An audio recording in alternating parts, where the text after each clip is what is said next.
he was partially inspired by presentations by former Institute Honor students like Sam Moffat, and thought, I kind of want to explore how language and framing may have an impact in mobilizing people to join the revolution in Libya. And so, without further ado, I'm passing it over to Manny, who's going to give his presentation on how framework analysis helps us understand the language of revolutions in Libya.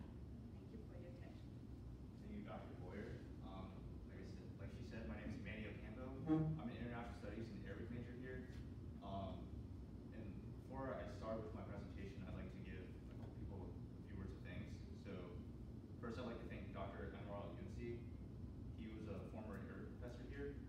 And during the summer last year, he and I did an independent study looking at a lot of the speeches and interviews that we're going to be discussing today. And we translated a lot of them from Arabic into English. And he gave me the resources and the materials in order to understand what was going on, how to analyze each speech individually. And it was also difficult for him because a lot of the speeches and interviews were also in the Libyan dialect, which to a lot of Arabic speakers is extremely difficult to understand simply because of the Italian, French influences. So he had trouble himself translating the speeches with me, but in the end of the 3 months, we ended up coming together with all the data. And then I also like to thank Dr. Boyer. She mentioned that she helped me the last 2 years with the honors, but she's been with me since I was a grad, helping me with mentorship, being with Molly UN and other sorts of things. I could come to her with problems, but a lot of the work and the tolerance and the patience she had was particularly through the last 2 years of doing this honors presentation and thesis. So I'd like to thank you for helping me through this entire process since I was a grad. And so my honors presentation is titled The Language of Revolution, a framework analysis of Mustafa Abdul Jalil during the Libyan Revolution. And so collective action in general, such as protests, social movements, and revolutions, are a unique aspect of political science because what happens is you get a huge amount of people with no commonalities. They have different backgrounds. They might even speak different languages. Well, they all unite together under one goal and under a short period of time. So an example I like to use is the presidential elections 2 years ago, when immediately after Trump was announced president, we saw huge amounts of people coming together within hours of his election in major cities protesting against his election. And so this was a unique experience that I wanted to dive into a little bit more and to analyze it for my honors presentation. And so for my presentation, I'll be going over a background of why I did social movements, protests, and revolutions in the framework analysis. I'll then be going to a brief timeline and background to the conflict itself, giving you a couple maps to indicate major events that happened, as well as a biography of Mustafa Abdul Jalil, who's a person of interest we're looking at today. And we'll go into the actual theoretical framework of the framework analysis. From then on, we'll go into the data collection and the methodology portion of the presentation. And lastly, we'll go over the results of my data collection and analysis. And so background to research. 2 years ago, I studied abroad in Morocco for 6 weeks to study Arabic, and we lived in the city of Meknes, which is in the center of Morocco. And so we lived in an apartment, which was, this area here is the city square, Meknes. We lived on the right of it. And so one day, my roommates and I heard these protesters coming in, right? They were marching down the street, they entered the square. And the biggest rule that the program that we were at had was not to view, join, or witness any protests, and we did the exact opposite. We decided to view from the street, right? And so we were standing here, this is the sidewalk, this is the main street, and the protesters were right here. And so they were protesting against the death of a fisherman in a northern town in Morocco. And essentially what happened was police caught him illegally fishing, and they threw away his fish into this garbage truck. But the man who relied on logging fish to sustain his family and himself jumped into the garbage truck and was crushed by the compactor inside the truck, resulting in his death. So that death took a humongous spread throughout Morocco, especially since the town he was killed in was part of the Rif region of Morocco,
side of the country is where most of the anti-Gaddafi supporters are located.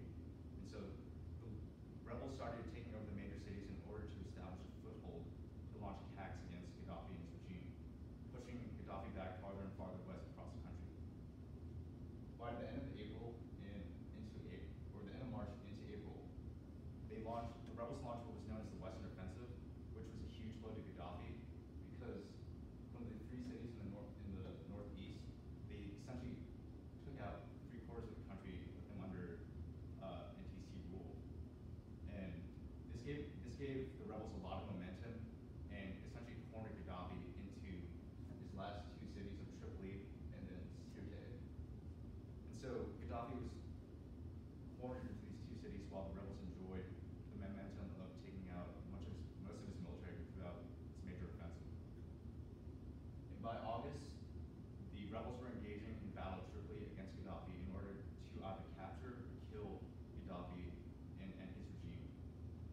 And after the battle, however, he escaped and fled to his last remaining stronghold at Sirte, which was a fourth city on the Mediterranean coast.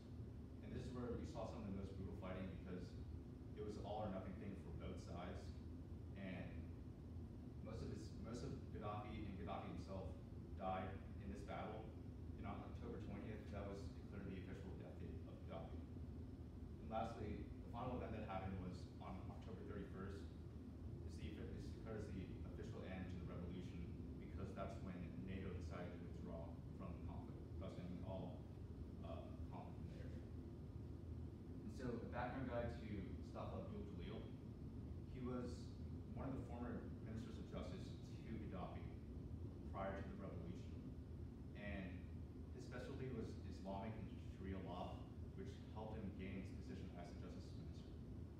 But then after witnessing what Gaddafi did against his Libyan civilians, he decided that enough was enough, and him and several other key military leaders and cabinet ministers left the regime and joined the rebel side and formed the NTC, which gave all these rebels some type of leadership to go for. And so he was the president of the NTC throughout the revolution, and then after the revolution, he gave up his power to allow democratically held elections throughout the country for new leadership. And so in a framework analysis, we talk about how the events shape the message or the theme that comes about. We think that the events have the most impact on how the message is portrayed or how the message gets across. But what lacks in this literature is that the sender and his message to the audience also plays a huge factor in influencing the message because they give a reason as to why the message comes about. And so in the framework analysis, Snow and Benford in their 2000 piece on framework analysis identifies 3 core tasks which lead to Smith's thematic approach to a frame. So these 3 core tasks are the diagnostic, the prognostic, and the motivational tasks. In a diagnostic task, this is essentially saying what's going on in the revolution. So if I was Mustafa Abdul Jalil, in a motivational frame, I would just say,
that we need to fight against Gaddafi because he's the one that's giving you all the burden and hardship. So we need you to fight against him no matter how you can, whether it's through giving medical aid to the rebels or physically fighting against Gaddafi's army. The second theme is Gaddafi needs to be removed.